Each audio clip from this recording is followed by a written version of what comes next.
Benefits of meditation. हजारों सालों से लोग प्रैक्टिस कर रहे हैं मेडिटेशन, स्पिरिचुअल पर्पस के लिए, इमोशनल पर्पस के लिए और फिजिकल पर्पस के लिए। लेकिन सवाल ये आता है कि साइंटिफिक पॉइंट ऑफ व्यू से आपकी बॉडी कैसे अफेक्ट होती है मेडिटेशन से। दोस्तों, मेडिटेशन एक्चुअल में आपका ब्रेन का साइज चेंज कर देता है। एक स्टडी जो कि 2011 हार्वर्ड में डॉक्टर सैरा लेजर ने कंडक्ट की थी, जिससे पता चला कि सिर्फ 8 हफ्ते की मेडिटेशन से आपका ब्रेन साइज 3 बहुत इंपॉर्टेंट जगहों से चेंज होता है। पहला आता है लेफ्ट हिपोकैम्पस, जिससे आपकी कोई भी नई चीज सीखने की एबिलिटी और आपकी मेमोरी बहुत ज्यादा इंक्रीज हो जाती है। नेक्स्ट आता है पोस्टीरियर सिंगुलेट कॉर्टेक्स, जो आपका माइंड बार बार नए नए थॉट्स लाता रहता है उस चीज को कम करने के लिए, यानी ये इंक्रीज करेगा आपका फोकस। इस स्टडी से ये भी प्रूव हुआ कि जो सेल वॉल्यूम है आपकी ब्रेन के हिस्से एमिग्डला में, उसे भी ये कम करता है। और ब्रेन का ये पार्ट रिस्पॉन्सिबल है डर, स्ट्रेस और एंग्जाइटी के लिए।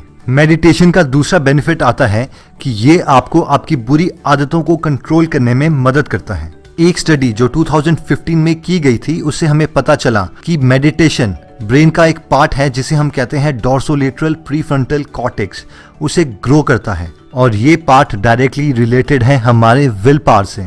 एक स्टडी में शराब पीने वाले लोगों को 2 ग्रुप में डिवाइड किया गया। उनमें से एक ग्रुप को 8 हफ्ते तक मेडिटेशन सिखाई गई, जबकि दूसरे ग्रुप को एक 12 स्टेप्स का प्रोग्राम।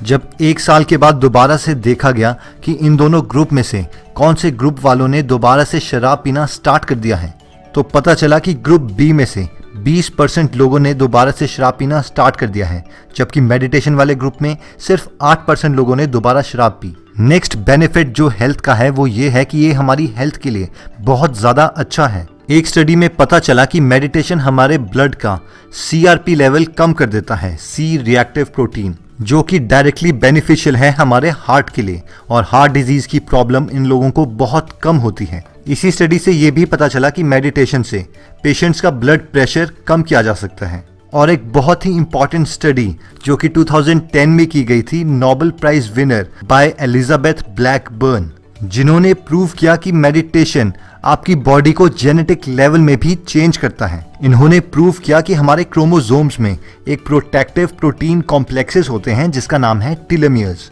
हम में से जिन लोगों को ये नहीं पता कि टेलोमियर्स क्या होते हैं, तो छोटे टेलोमियर्स की लेंथ बताती है कि हम जल्दी बूढ़े हो जाएंगे, और मेडिटेशन टेलोमियर्स की लेंथ इंक्रीज करने में हेल्प करता है। और फाइनली जो सबसे इंपॉर्टेंट मेडिटेशन का बेनिफिट है वो है कि मेडिटेशन आपको खुशी प्रोवाइड करता है। एक बहुत ही फेमस स्टडी जो कि 2004 में की गई थी रिचर्ड डेविडसन के द्वारा, जिन्होंने साधुओं के, पुजारियों के, मॉन्क्स के सर पे इलेक्ट्रोड्स रखे और उनके ब्रेन स्कैन्स लिए, और ये सारे पुजारी जो कि सालों से मेडिटेशन कर रहे थे, इन लोगों के ब्रेन स्कैन से पता चला कि इनके ब्रेन से 30 टाइम्स ज्यादा गामा वेव्स निकलती हैं, और गामा वेव्स डायरेक्टली रिलेटेड है खुद को कंट्रोल करने के लिए, इंटेलिजेंस के लिए और खुशी के लिए। और जो लोग डेली मेडिटेट करते हैं वो पॉजिटिव इमोशन से घिरे रहते हैं और खुश रहते हैं। तो दोस्तों, अब नेक्स्ट क्वेश्चन ये आता है कि मेडिटेशन से होगा क्या।